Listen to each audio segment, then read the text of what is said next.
Existe algo mais devastador do que falhar exatamente no momento em que você jurou que jamais falharia? Imagine a cena.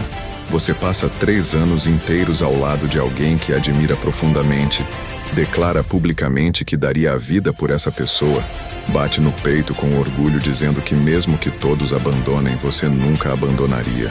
E então, numa única noite, diante de algumas perguntas simples de pessoas comuns, você nega conhecer essa pessoa não uma, não 2, mas 3 vezes seguidas.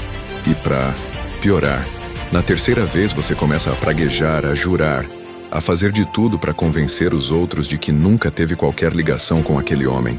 Esse é o tipo de fracasso que não se esquece, que não se perdoa facilmente, que marca a alma para sempre.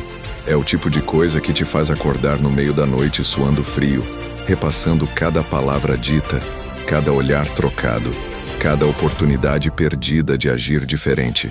Essa é a história de Pedro, o pescador temperamental que se tornou o homem mais próximo de Jesus Cristo durante seus 3 anos de ministério público.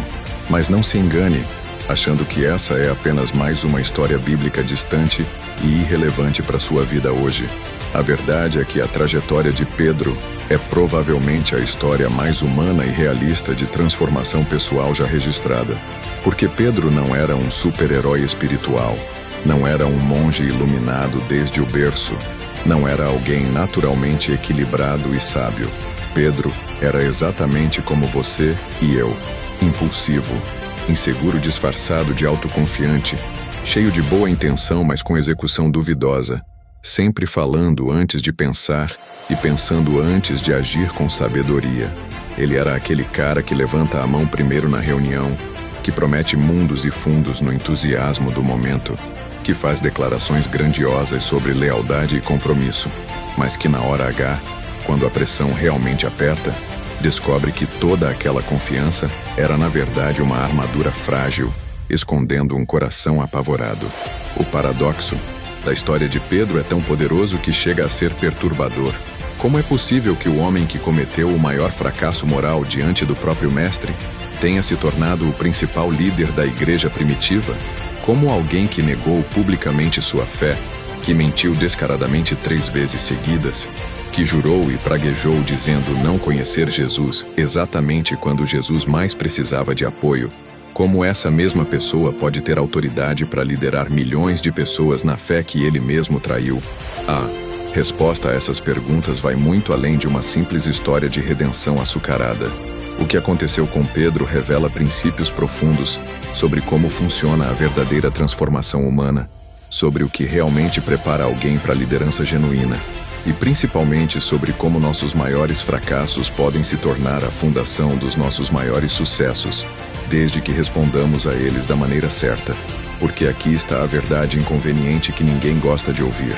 Você provavelmente já negou seus valores muito mais do que 3 vezes. Talvez não tenha sido numa fogueira cercado de soldados romanos, mas quantas vezes você fingiu não acreditar no que acredita porque o ambiente não era favorável? Quantas vezes você ficou em silêncio quando deveria ter falado? Concordou com algo errado para não criar conflito? Riu de uma piada que violava seus princípios só para se encaixar no grupo? Simão, que depois seria conhecido como Pedro, nasceu e cresceu em Betsaida, uma pequena vila de pescadores às margens do Mar da Galileia. Não era exatamente o tipo de lugar que produzia líderes religiosos ou figuras históricas de impacto mundial. A vida de um pescador no 1º século não tinha nada de romântico como imaginamos hoje, vendo fotos de barcos ao pôr do sol. Era trabalho pesado, perigoso, incerto. Você saía de madrugada, passava a noite inteira no mar jogando redes, puxando redes, consertando redes, e muitas vezes voltava com as mãos vazias e o corpo destroçado. O Mar da Galileia era conhecido por suas tempestades súbitas e violentas, que podiam virar um barco em questão de minutos. Simão cresceu nesse ambiente de trabalho duro, risco constante e resultados imprevisíveis, o que moldou completamente sua personalidade. O que marcava Simão desde cedo era seu temperamento explosivo e impulsivo. Ele não era do tipo que media palavras ou pensava 2 vezes antes de agir. Quando tinha uma ideia, já estava executando. Quando ficava irritado, todo mundo ficava sabendo. Quando se empolgava com algo, mergulhava de cabeça sem considerar as consequências. Foi seu irmão André quem primeiro apresentou Simão a Jesus. André tinha se tornado discípulo de João Batista, e quando João apontou para Jesus dizendo: "Eis o Cordeiro de Deus", André largou tudo para seguir Jesus e imediatamente pensou em chamar o irmão. E quando Simão finalmente se encontrou frente a frente com Jesus, algo extraordinário aconteceu. Jesus olhou fundo nos olhos dele, viu além da superfície agitada do temperamento explosivo, enxergou algo que nem o próprio Simão sabia que existia dentro dele, e disse algo que deve ter soado completamente absurdo naquele momento: "Tu és Simão, filho de João. Tu serás chamado Cefas", que quer dizer Pedro. Em outras palavras, Jesus estava dizendo: "Eu sei quem você é agora, mas vou te chamar pelo que você vai se tornar. Vou te chamar de pedra, de rocha, não porque você é firme e estável agora, mas porque um dia você será." Esse encontro estabeleceu um padrão que se repetiria constantemente. Jesus via em Pedro não apenas quem ele era, mas quem ele poderia se tornar através de um processo doloroso de transformação. O chamado de Jesus na vida de Pedro aconteceu de uma forma que é impossível ignorar ou espiritualizar demais. Depois de uma noite inteira de trabalho pesado sem pegar absolutamente nada, com as redes vazias e o desânimo batendo forte, Jesus pediu para usar o barco de Pedro como plataforma para ensinar as multidões. Quando Jesus terminou de ensinar, virou para ele e disse algo que deve ter soado como piada de mau gosto: "Agora vai para a água mais funda e lança tuas redes para pescar." Pedro, com toda a experiência de pescador profissional, deve ter pensado: "Esse carpinteiro não sabe nada de pesca, mas ok, vou fazer só porque ele pediu." O que aconteceu em seguida desafiou todas as leis da natureza. As redes começaram a se encher de peixes de uma forma tão absurda que estavam literalmente se rompendo com o peso. Era o tipo de pesca que um pescador trabalha a vida inteira sonhando ter um dia. Mas a reação de Pedro diante desse milagre revela algo profundo sobre a natureza dele. Em vez de comemorar, Pedro caiu de joelhos diante de Jesus e disse: "Senhor, afasta-te de mim porque sou um homem pecador." Aquele milagre não gerou orgulho em Pedro, gerou convicção. E é exatamente nesse lugar de humildade genuína que Jesus diz: "Não temas, de agora em diante serás pescador de homens." E aqui vem a parte que separa os curiosos dos comprometidos. O texto diz que eles deixaram tudo imediatamente e o seguiram. Deixaram os barcos cheios de peixes, o negócio de pesca, a segurança financeira, as expectativas da família, toda a estrutura de vida que tinham construído até ali. Porque um chamado radical de Jesus sempre exigiu e sempre vai exigir abandono radical. Não dá para seguir Jesus de verdade, mantendo todos os planos de segurança ativos, todos os planos B garantidos, todas as portas de saída abertas. Pedro entendeu naquele momento que ou ele ia tudo ou não ia nada, que meio compromisso com Jesus não é compromisso de verdade. Essa é a primeira lição fundamental da jornada de Pedro. Transformação real começa com abandono real. Se você quer uma vida transformada, mas não está disposto a abandonar nada, você quer magia, não transformação. Durante os 3 anos seguintes, Pedro se tornou um dos discípulos mais próximos de Jesus, parte do círculo íntimo que teve acesso a experiências e ensinamentos que outros não tiveram. Sempre que os evangelhos listam os nomes dos 12 apóstolos, Pedro aparece primeiro, não por acaso, mas porque ele naturalmente assumiu uma posição de liderança e porta-voz do grupo. Um dos momentos mais gloriosos de Pedro aconteceu em Cesareia de Filipo, quando Jesus fez a pergunta: "Quem dizem os homens ser o Filho do Homem?" Os discípulos listaram as opiniões populares, mas então Jesus estreitou a pergunta: "Mas vós, quem dizeis que eu sou?" E foi Pedro quem rompeu o silêncio. "Tu és o Cristo, o Filho do Deus vivo." Era uma confissão radical, perigosa até. E Jesus respondeu: "Bem-aventurado és tu, Simão Barjonas, porque não foi carne e sangue quem tu revelou, mas meu Pai que está nos céus. Também eu te digo que tu és Pedro, e sobre esta pedra edificarei a minha igreja." Imagine o que deve ter passado pela cabeça de Pedro naquele momento. Esse pescador temperamental sendo chamado de pedra fundacional da igreja, recebendo as chaves do reino dos céus. Era o tipo de validação e promoção que sonhamos acordados. Pedro provavelmente sentiu que tinha finalmente chegado, que tinha provado seu valor. Mas o problema com momentos de glória é que eles podem inflar nosso ego de formas perigosas, porque logo em seguida Jesus começou a explicar que precisava ir a Jerusalém, sofrer, ser morto e ressuscitar. E Pedro teve a audácia de puxar Jesus para um canto e repreendê-lo. Senhor, tem compaixão de ti mesmo, de modo nenhum te acontecerá isso. A resposta de Jesus foi devastadora. Para trás de mim, Satanás, que me serves de escândalo.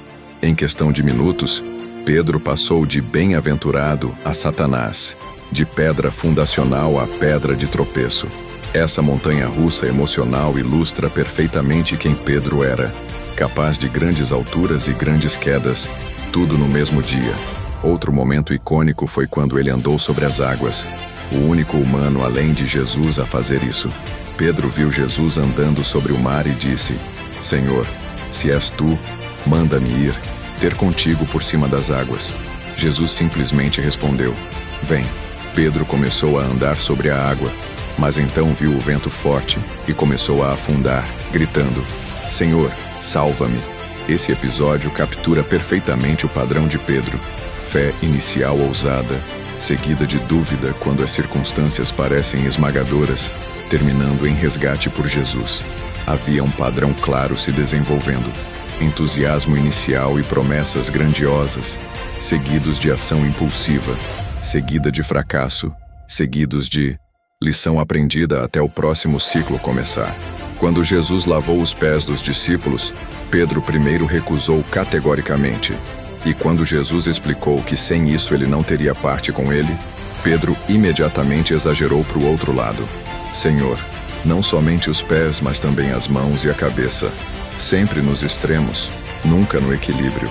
Quando os soldados vieram prender Jesus, foi Pedro quem sacou uma espada e cortou a orelha do servo do sumo sacerdote, tentando iniciar uma revolução armada que Jesus claramente não queria. Cada uma dessas experiências estava preparando Pedro para um fracasso tão completo, tão público, tão devastador que seria impossível de ignorar. Jesus sabia o que estava vindo e tentou avisar Pedro, mas algumas lições só podem ser aprendidas através da experiência dolorosa. Toda aquela autoconfiança de Pedro precisava ser exposta como a ilusão que era. A última ceia foi marcada por uma tensão palpável no ar. Jesus fez uma declaração que deve ter caído como bomba. Todos vós esta noite vos escandalizareis em mim. E como sempre, foi Pedro quem rompeu o silêncio. Ainda que todos se escandalizem em ti, eu nunca me escandalizarei.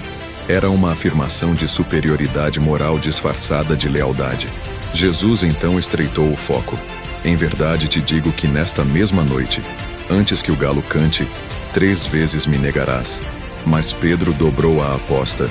Ainda que me seja necessário morrer contigo, de modo algum te negarei. Era um coro de promessas sinceras, mas vazias. Porque prometer é fácil quando você não está sendo testado. Jurar lealdade custa nada quando não há nada em risco. Pedro estava prestes a descobrir a distância brutal entre quem ele achava que era e quem ele realmente era. O que torna essa profecia ainda mais devastadora é que Jesus não estava tentando pegar Pedro numa armadilha. Jesus estava preparando Pedro para o que estava prestes a acontecer, dando-lhe antecipadamente a informação que mais tarde se tornaria a chave de sua restauração. Depois da ceia, Jesus levou os discípulos para o jardim do Getsêmani. Jesus estava claramente angustiado de uma forma que os discípulos nunca tinham visto antes. Ele levou Pedro, Tiago e João mais adiante e lhes disse: A minha alma está profundamente triste até a morte. Ficai aqui e vigiai comigo. Jesus então se afastou e começou a orar com tal intensidade que seu suor se tornou como gotas de sangue. Quando Jesus voltou para os 3 discípulos, encontrou todos dormindo. Jesus olhou especificamente para Pedro e disse: Então nenhuma hora pudeste vigiar comigo? Vigiai e orai, para que não entreis em tentação. Na verdade, o espírito está pronto, mas a carne é fraca. Era uma repreensão suave, mas que cortava fundo. Você é mais fraco do que pensa. E aqui está algo crucial. Isso aconteceu 3 vezes. Era quase como se fosse um prenúncio profético das 3 negações que viriam horas depois. O padrão estava claro. Excesso de confiança seguido de fracasso quando testado. Essa falha em Getsemane revelou algo fundamental.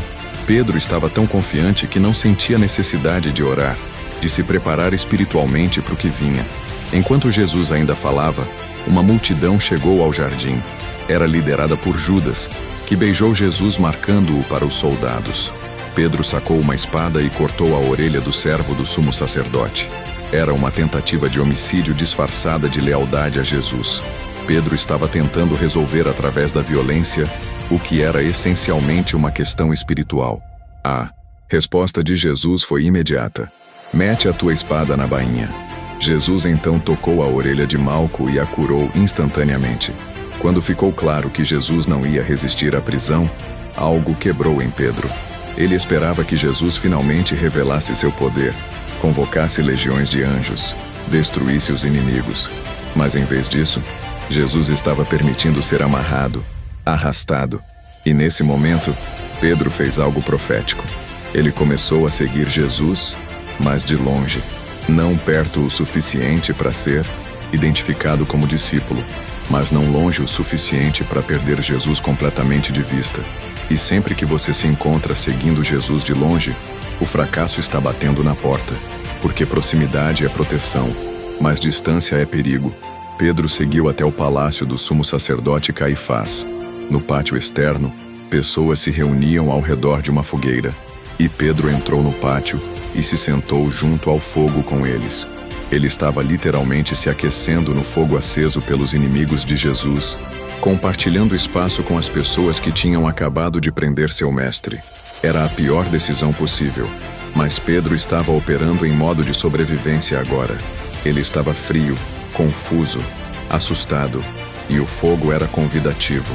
Foi ali que o mundo de Pedro desmoronou em 3 momentos distintos. Uma serva do sumo sacerdote olhou fixamente para Pedro e disse: Tu também estavas com Jesus, o Galileu.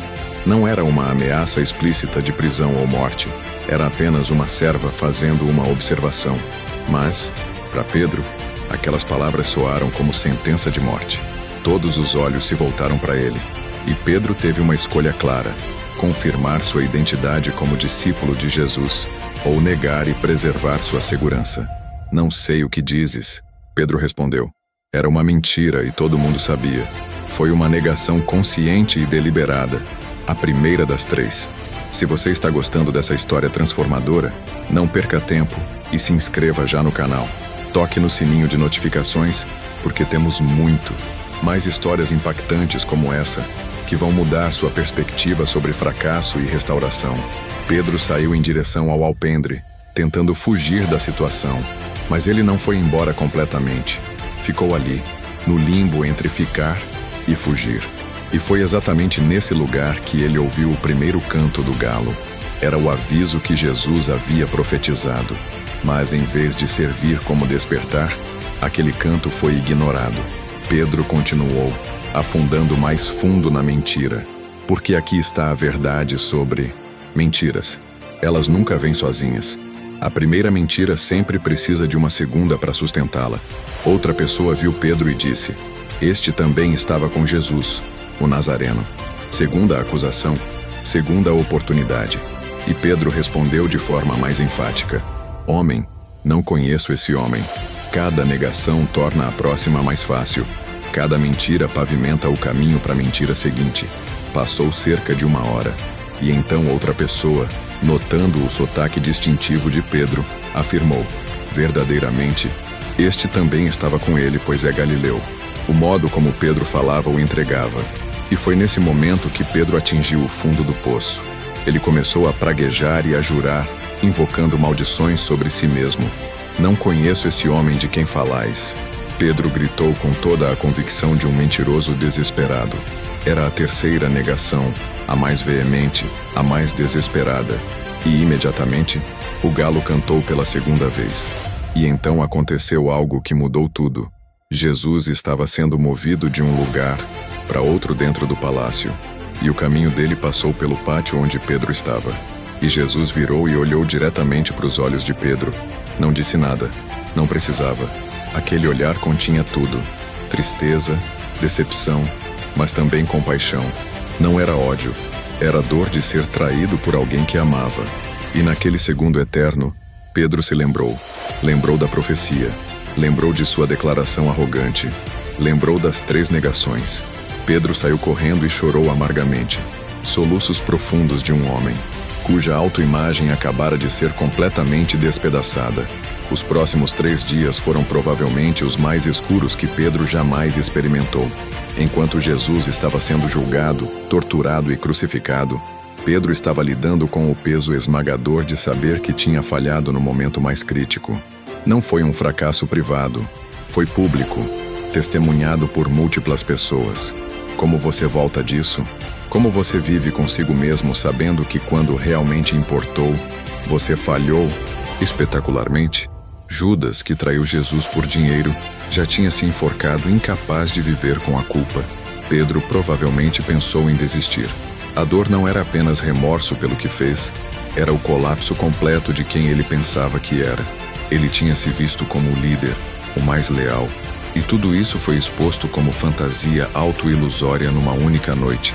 Mas então, na manhã do 3º dia, algo extraordinário aconteceu. Mulheres foram ao túmulo e encontraram no vazio. Um anjo disse a elas: "Ide, dizei a seus discípulos, e a Pedro, que ele vai adiante de vós para a Galileia." E a Pedro, 2 palavras que mudaram tudo. Jesus se certificou de que Pedro soubesse que não estava excluído, não estava esquecido, não estava rejeitado permanentemente. Para Pedro, ouvir essa mensagem deve ter sido como o ar entrando nos pulmões de alguém que estava se afogando. Alguns dias depois, Pedro e outros discípulos estavam na Galileia. Pedro, talvez sentindo que tinha perdido seu chamado, decidiu: "Vou pescar." Era uma volta ao começo. Passaram a noite toda pescando sem pegar nada, exatamente como naquela primeira vez anos atrás. Quando o dia amanhecia, viram alguém na praia que disse: "Lançai a rede para o lado direito do barco e achareis." Eles lançaram e não conseguiam puxá-la por causa dos peixes. João olhou para a praia e disse a Pedro: "É o Senhor." Quando ouviu que era Jesus, Pedro colocou a roupa às pressas e se lançou ao mar, nadando até a praia. Mesmo depois de tudo, mesmo com a vergonha ainda queimando, Pedro não conseguiu ficar longe de Jesus. Após a refeição na praia, Jesus olhou para Pedro e fez uma pergunta: "Simão, filho de João, tu me amas mais do que estes?" Era um retorno ao nome original. Pedro, agora humilde de um jeito novo, respondeu: "Sim, Senhor, tu sabes que te amo." Jesus: "Apacenta os meus cordeiros." Segunda pergunta: "Simão, tu me amas?" Pedro: "Sim, Senhor, tu sabes que te amo." Jesus: "Pastorei as minhas ovelhas." Terceira vez, Pedro ficou triste. "Senhor, tu sabes todas as coisas. Tu sabes que te amo." Jesus: "Apacenta as minhas ovelhas." 3 perguntas, restaurando 3 negações. 3 comissões para liderar apagando 3 momentos de covardia. 50 dias após a ressurreição, veio o Pentecostes. Os discípulos foram cheios do Espírito Santo e começaram a falar em outras línguas. E então Pedro, o covarde que negou Jesus 3 vezes, agora levantou-se no meio de milhares de pessoas e começou a pregar. Pedro estava pregando na mesma cidade onde tinha negado Jesus, possivelmente para algumas das mesmas pessoas. Não havia mais seguir de longe, não havia mais se esconder.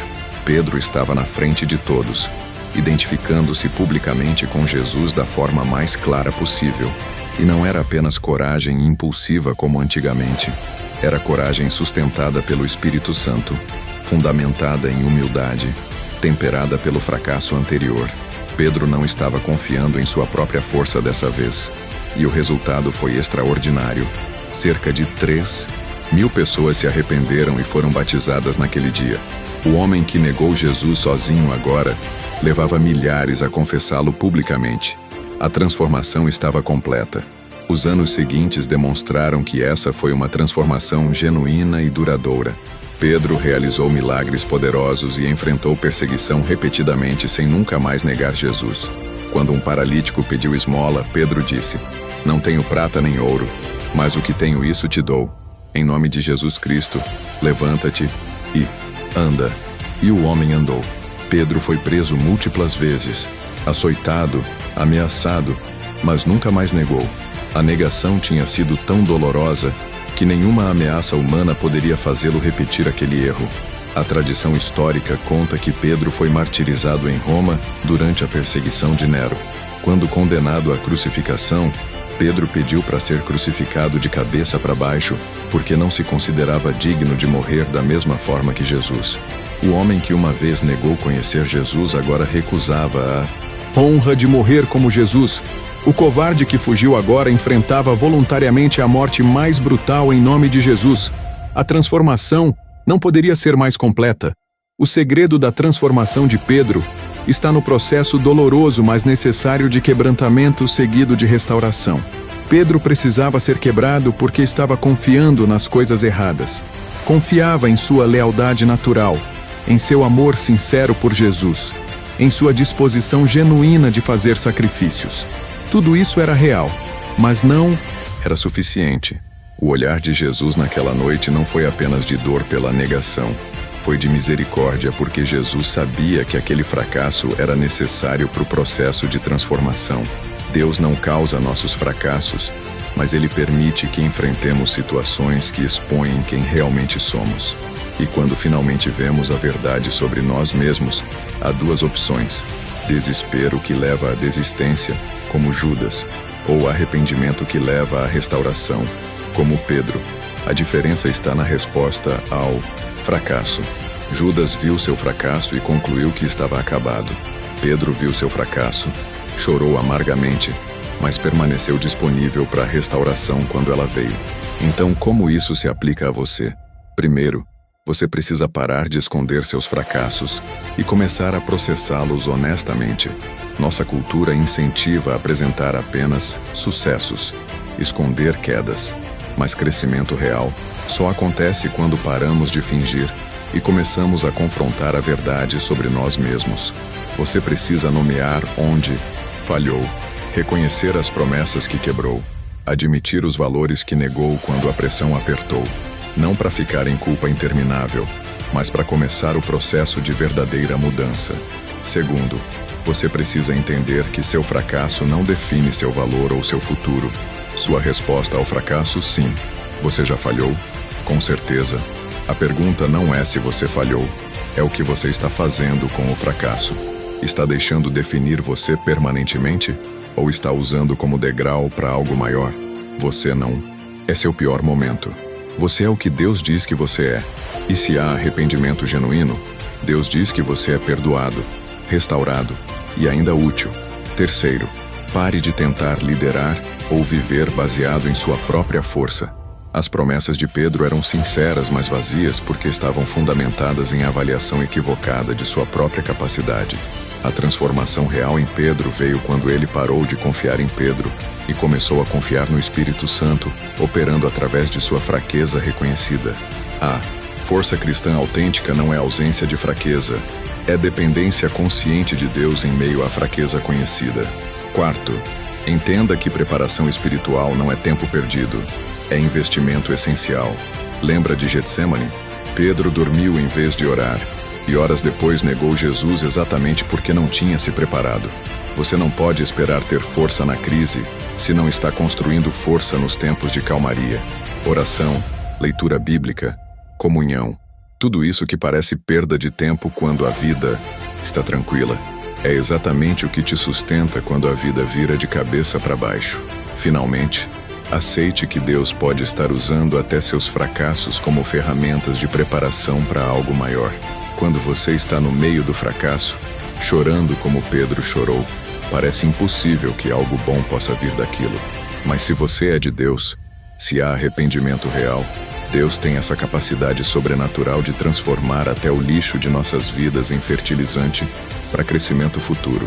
Pedro não precisava ter negado Jesus para se tornar líder da igreja, mas já que negou, Deus usou aquela negação para realizar nele um trabalho de quebrantamento que de outra forma não teria acontecido. O resultado foi um líder muito mais eficaz, muito mais humilde, muito mais dependente de Deus do que teria sido sem aquele fracasso doloroso. Aqui estão 5 passos práticos para sua própria jornada de restauração. Primeiro, reconheça completamente o que você fez sem minimizar. Segundo, sinta o peso total do que você fez sem se afogar em culpa paralisante. Terceiro, fique disponível para restauração mesmo quando não sente que merece. Quarto, aceite o processo de restauração mesmo quando é desconfortável. Quinto, ande no seu chamado restaurado com humildade, mas sem hesitação. Curtir o vídeo agora e deixar seu comentário é uma forma de ajudar outras pessoas que precisam ouvir essa mensagem a encontrá-la. Você se identifica com a história de Pedro? Já passou por um fracasso que parecia ser o fim, mas acabou sendo o começo de algo novo? Deixe nos comentários sua experiência, porque sua história pode encorajar alguém que está exatamente onde Pedro estava naquela noite escura. E se inscreva no canal, porque temos muito mais histórias transformadoras. A verdade final que a história de Pedro grita através dos séculos é esta: seu fracasso não é o fim da sua história, é o meio.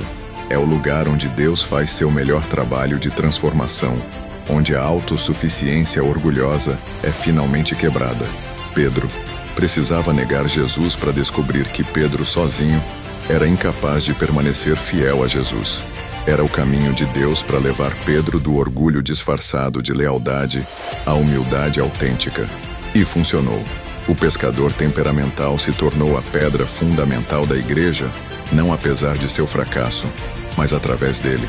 Você está olhando para algum fracasso na sua vida agora mesmo e achando que acabou? Você negou seus valores 3 vezes? Ou 30? Ou 300? Você fez promessas que quebrou, declarou, compromissos que abandonou?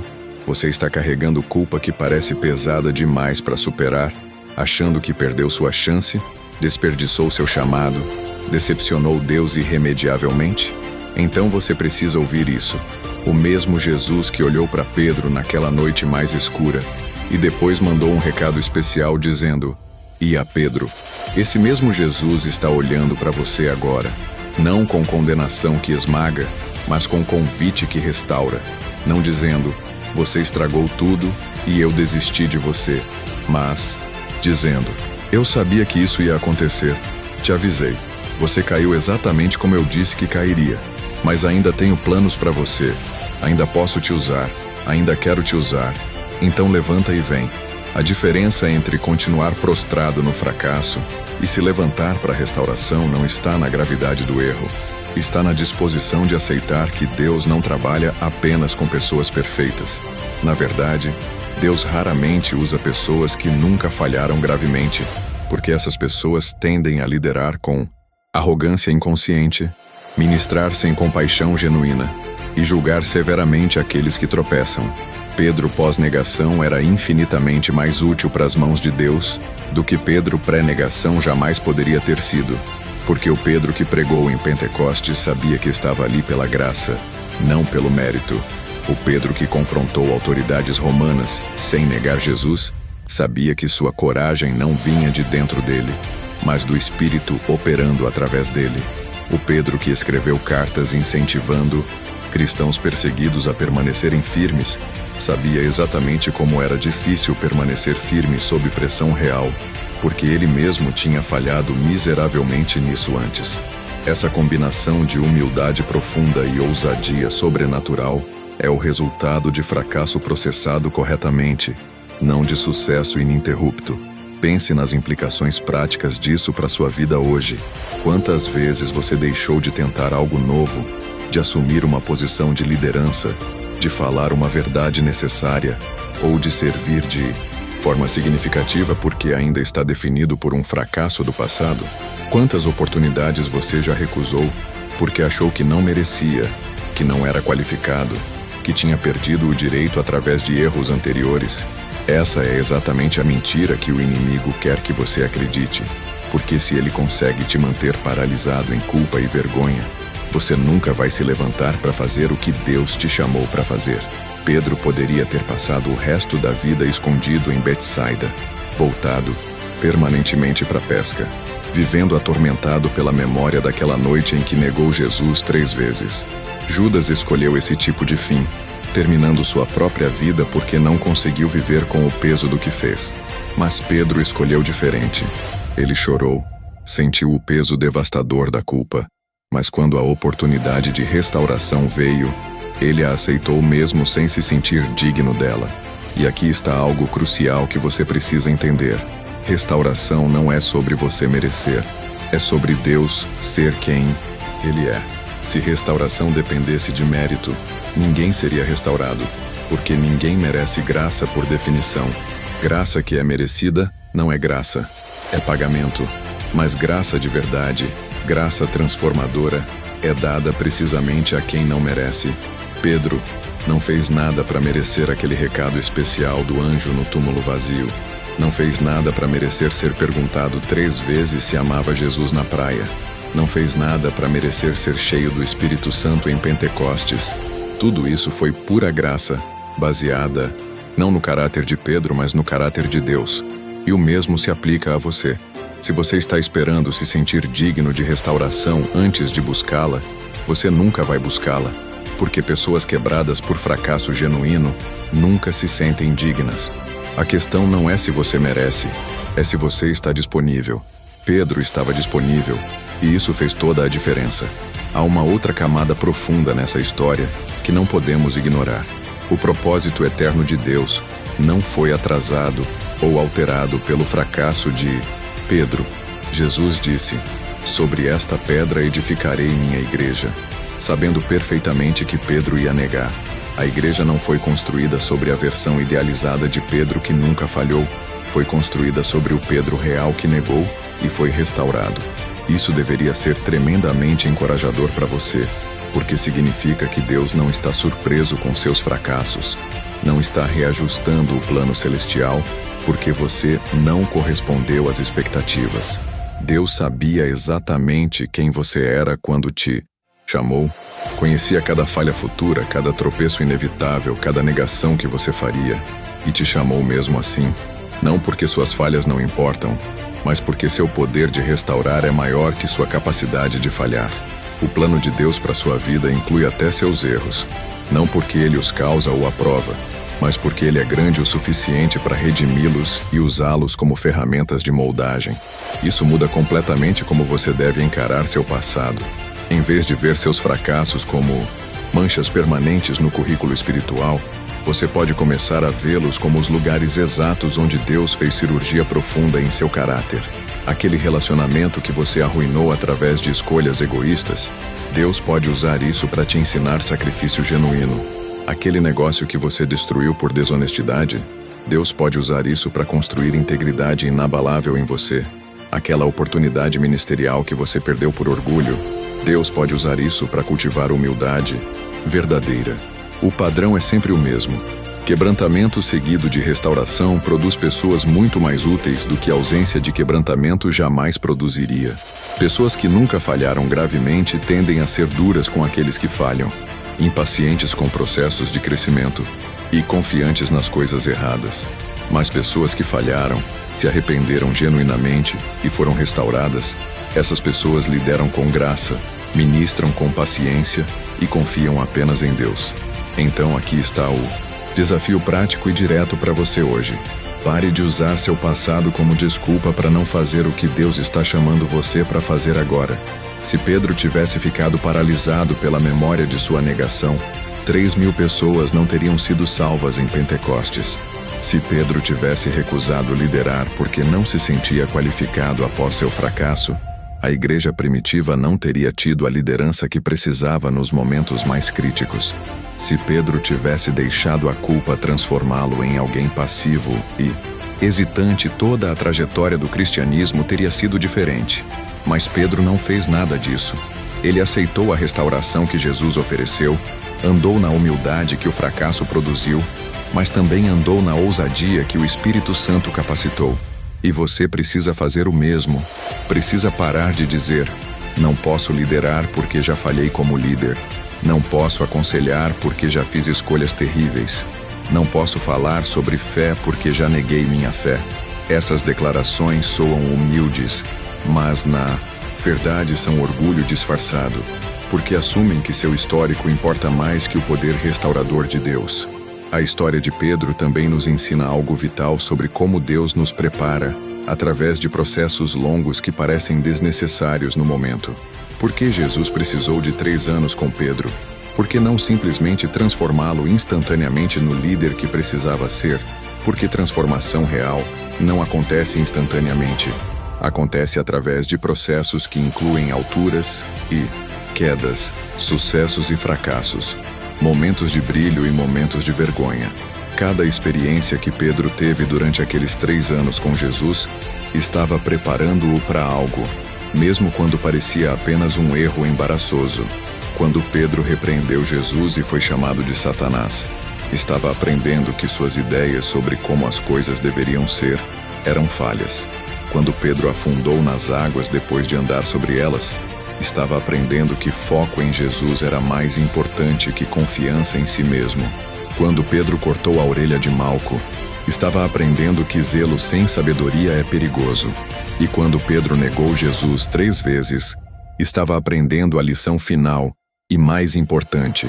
Você não é tão forte quanto pensa, e somente Deus pode te sustentar quando a pressão real chega. Essa é a razão pela qual preparação longa não é tempo perdido, é tempo essencial. Nossa cultura quer atalhos para tudo, incluindo crescimento espiritual e maturidade de caráter. Queremos transformação instantânea sem processo doloroso. Queremos liderança eficaz sem anos de formação. Queremos sabedoria sem experiência de fracasso. Mas não é assim que funciona. Deus usa tempo, experiência, fracasso, restauração, tudo trabalhando junto para produzir em nós o caráter que precisamos para fazer o que Ele nos chamou para fazer. Se você está no meio de um processo longo, que parece estar demorando demais, se você já está anos caminhando com Deus, mas ainda não vê os resultados que esperava, se você está cansado do treinamento e quer finalmente entrar no jogo, lembre-se de Pedro. Ele teve 3 anos intensivos de treinamento direto com Jesus, e ainda assim, precisou de um fracasso devastador, seguido de 50 dias de espera, antes de finalmente estar pronto para fazer o que Deus o chamou para fazer. O tempo não foi desperdiçado, foi absolutamente necessário, e o mesmo vale para você. Há uma pergunta final que precisa ser respondida. E se você falhar de novo? E se, mesmo depois de ser restaurado, mesmo depois de aprender as lições dolorosas, mesmo depois de todo o processo você tropeçar novamente? A resposta está na própria história de Pedro. Mesmo após Pentecostes, mesmo após se tornar esse líder poderoso cheio do Espírito, Pedro ainda cometeu erros. Paulo teve que confrontá-lo publicamente em Antioquia por hipocrisia em relação aos cristãos gentios. Pedro, já líder estabelecido da igreja, ainda demonstrou inconsistência e necessidade de correção. Mas a diferença agora era que Pedro sabia como responder à correção. Não reagiu com o orgulho ferido, não tentou justificar seu comportamento, não abandonou tudo por ter falhado novamente. Ele recebeu a correção, ajustou seu curso e continuou, porque agora Pedro entendia que santificação é um processo, não um evento único. Restauração não significa perfeição instantânea, significa direção transformada e capacidade de se levantar cada vez que cair. Então, se você está com medo de buscar restauração, porque acha que vai falhar de novo e decepcionar Deus novamente, saiba que Deus já conta com isso. Ele não está esperando que você seja perfeito antes de usá-lo. Está esperando que você seja disponível enquanto Ele continua trabalhando em você. A diferença entre quem Deus usa poderosamente e quem fica paralisado não é ausência de falhas contínuas. É postura de arrependimento constante e dependência crescente de Deus em vez de si mesmo. Pedro nunca se tornou perfeito, mas se tornou progressivamente mais dependente de Deus e menos confiante em si mesmo. E essa é a trajetória que Deus busca em cada um de nós. Não perfeição imediata, mas direção correta e dependência crescente. Você vai falhar de novo? Provavelmente sim, porque você ainda é humano. Mas agora você sabe para onde correr quando falhar. Sabe que há restauração disponível sabe que fracasso não é final enquanto há arrependimento genuíno.